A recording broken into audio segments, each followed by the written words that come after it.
भारतीय रेलवे दुनिया में अपने लंबे चौड़े नेटवर्क के लिए जानी जाती है। इस नेटवर्क के जरिए चलने वाली ट्रेनों में रोजाना करीब 4 करोड़ लोग इधर से उधर सफर करते हैं देश में। लेकिन क्या आपने कभी सोचा है भारतीय रेलवे की हिस्ट्री क्या है, इतिहास कैसा है, कितने साल हो चुके हैं भारत में रेल को चलते हुए?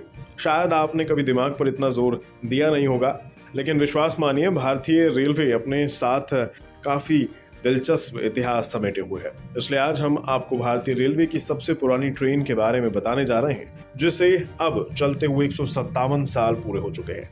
हो सकता है आपने भी कई बार इस ट्रेन में सफर किया हो, लेकिन आप शायद ही इसके समृद्ध इतिहास और गौरव से परिचित हो। तो चलिए आज इस ट्रेन के एक छोटे से सफर पर आपको लिए चलते हैं। भारतीय रेलवे की सबसे पुरानी ट्रेन का नाम कालका मेल है। इस ट्रेन को अंग्रेजों ने 1 जनवरी 1866 में शुरू किया था। साल 2023 की जनवरी में इस ट्रेन को चलते हुए 157 साल पूरे हो चुके हैं। रेलवे के रिकॉर्ड के मुताबिक ये ट्रेन शुरू में ईस्ट इंडिया रेलवे मेल के नाम से पटरियों पर दौड़नी शुरू हुई थी। ये ट्रेन पश्चिम बंगाल के हावड़ा को हरियाणा के पंचकुला जिले के कालका से जोड़ती है। आज के टाइम में कालका मेल ट्रेन का नाम बदलकर नेताजी एक्सप्रेस कर चुकी है, यानी कि इस ट्रेन का नाम अब बदल चुका है।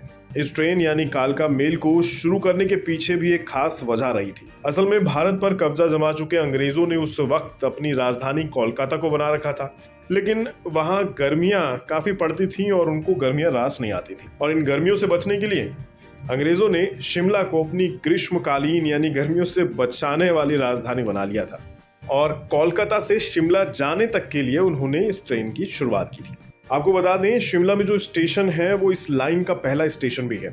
उस समय में इस ट्रेन को 2 हिस्सों में शुरू किया गया था। शुरुआत में ट्रेन हावड़ा से दिल्ली के बीच चलाई गई थी।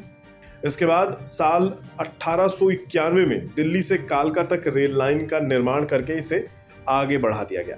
दिलचस्प बात यह है कि चूंकि ये ट्रेन अंग्रेज अधिकारियों को कोलकाता से शिमला तक पहुंचाने के लिए शुरू हुई थी, इसलिए इसमें भारतीयों को प्रवेश नहीं दिया जाता था।